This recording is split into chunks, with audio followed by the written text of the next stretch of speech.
Hi guys, Jeff here from TAP, just with an immobiliser problem that we've got in the workshop today.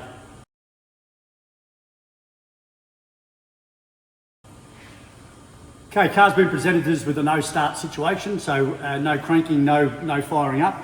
Once we've given the system a full scan, it's coming up with a mobiliser fault. So we've got a P1693, a P1696 and a P1690, all regarding immobiliser. So responder error, no response, authentication failure. So it ends up that the key is the issue in this particular case, and it's not being able to be programmed. So we've got a particular locksmith we use that is very, very good in this department, and he was able to come and recode the key. Also check with your customers if it's the only key they've got in the car. In this particular case, they only had the one key. So we're able to duplicate that again and give them a second key, which is highly an advantage, especially with situations like this where the vehicle won't go because of a key failure. They don't have a second key to replicate it. So again, that is a repair solution on our website. So if you're a member, make sure you're consulting that sort of stuff. But just remember with crank no start, or even no crank, the immobiliser system can be a part of the problem, not just maybe an engine management issue, crank angle sensors, cam sensors, etc.